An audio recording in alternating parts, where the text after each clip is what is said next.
Hey guys, Jack Cassio here, CEO and founder of Twice the Speed. Now, I've been fortunate enough to train over 50,000 athletes digitally online. I've sold products in over 60 countries, and you're on this page because you want to teach your son or daughter how to run faster. It's extremely important in any sport. If you look at football, you look at baseball, you look at basketball, soccer, if you're not fast, you're going to either get cut or you're eventually going to get lost in the mix. You're not going to get that D1 scholarship. You're not going to make that varsity team or even the freshman team. And you're definitely not going to be able to go to the professional level in sports if you are not fast. It does not matter what sport. Even a golfer would need to be fast because they have to be quick through the zone on their swing. So in this video, I'm going to break down my 3 pillars, the 3 things that you need to take away in order to make your son or daughter faster immediately. These aren't things that are going to take months. It's going to immediately affect because you're going to change the way that they're training. And at the end of the video, I'll actually break down my exact philosophy on speed training and how you can input it into their workouts today. So for pillar 1, this is running form. I'm sure a lot of you watch your kids run. You don't know if they're running properly. Maybe they're swinging their arms out, or maybe that it might look like they have cinder blocks on them. It might just look a little awkward. It doesn't look as fluent as like a Usain Bolt, like an Olympic sprinter. When you look at them, it's like watching ballet, the way that they run. So if you want your kid to have that ballet effect, you have to first start with their arms, the form. So if they're dropping their arms, and I'll turn a little bit, if they're dropping their arms beneath their hip, they're doing it wrong. It needs to stay above their hip. So if you had them sit on the ground and actually pump their arms as if they're sprinting, like this, so back pocket, front pocket, and so on, you'll start to be able to correct that within a few seconds, because as soon as they want to start sprinting, and you can have them do it with their eyes closed too, as soon as they start to sprint in their minds or with their hands, they're going to start hitting the ground, and that's automatically going to start correcting their hand placement. So you're not going to have to run them through a bunch of drills or have them do any crazy exercises. You can just have them sit down and pump their arms and see where their hands are at. And I would recommend you telling them to close their eyes. The first time that they do it, close your eyes and pump your arms. I'd be willing to bet that they're going to hit their hand on the ground. So right there, that can shape up a 10th of a 40 time, of a 60 time, of a 100 meter time. So for pillar number 2, we're going to figure out if your son or daughter is quick out of the blocks and then slows down in their acceleration, or they're super slow out of the blocks and then they accelerate fast. So for me, when I was young, and for Chris James, who actually got over 25 full ride scholarships, we were both the same type of sprinter. We would start off a little slow, and then we would turn it up. It was giddy up time, and then we would turn it up, and no one can catch us once we get going.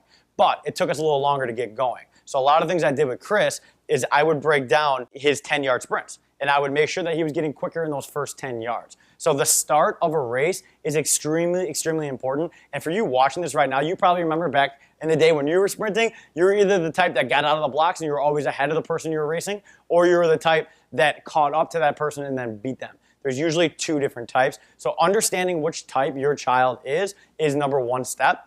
And then from there, it's how to actually prescribe a solution. So for the guys who are working on their out of the blocks, that first 10 yards, you need to be doing quick feet exercises, things and agility exercises, things that are short bursts laterally, and that's gonna make you get quicker right out of the blocks. So for pillar number 3, we're gonna talk about acceleration. Those are the guys like me, the guys like CJ, like a lot of us, who start a little slower and then they kick it into gear and they accelerate quick. Now, if you want to work on that phase of sprinting, the acceleration phase, or if you start out of the blocks and you're super fast and then you slow down, these are things you need to work on. You need to be the complete sprinter. So even though you're good at accelerating and not good at out of the blocks, you still need to work on both. So for acceleration training, what you need to be doing is you need to increase your horizontal displacement.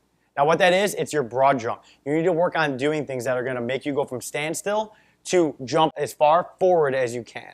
So in a broad jump, you actually measure with a tape measure, and you jump, and then you measure the back of your heel. So if you were to measure your son or daughter in their broad jump, it would be, 8 feet on average, I would say, or it really depends on the age, anywhere from 6 to 10 feet. Now, I think my best broad jump ever was a 10.8, and that was when I was running my fastest ever. I was running a 6.3, like a 6.3 460, and I was running a 4.3 840. And I weighed about 195 pounds. So I was flying for my size. And these are the exact same training methods that I did. So pillar number 1 is form running, making sure your hands are in the right place, and cutting off those tenths by just changing a few things in your form. Pillar number 2 is working on that out of the blocks quickness. Those agility drills, the back and forth lateral drills, everything that's gonna make you compete for a short duration of time.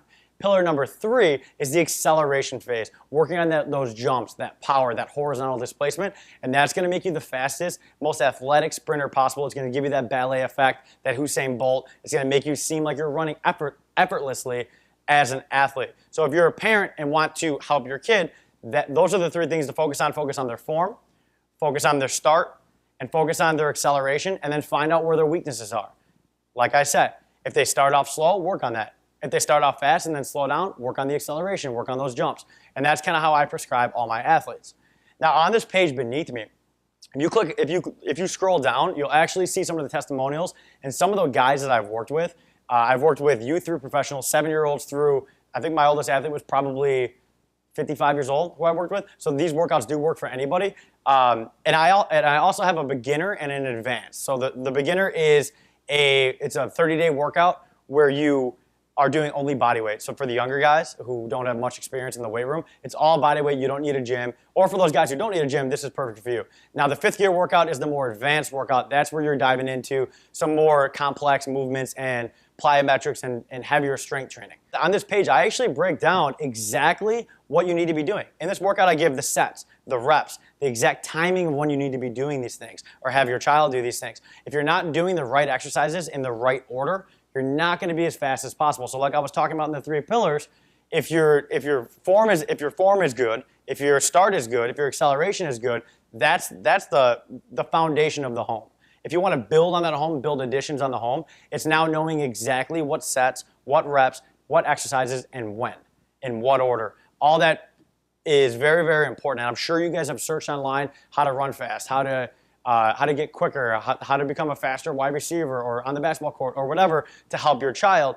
But I've done all that work for you. I've done over the last 10 years. This is all I've done. All I've done is figured out the exact 30-day plan that a child needs in order to be the fastest, most athletic possible. So please do me a favor, read below. If you have any questions, you can hit me up on Instagram, you can hit us up on Facebook at Twice the Speed, everything, and ask any questions you may have in relation to making your child faster. I want to get as many kids to the NFL, to the NBA, to the MLB.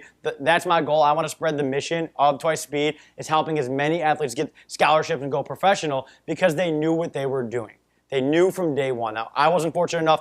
Beneath me, there is a video where I talk about my past a little bit on my high school career and some of the mistakes I made. So I want to help you not make those same mistakes for your kids. So be sure to read everything, read the testimonials, and I'll talk to you guys soon.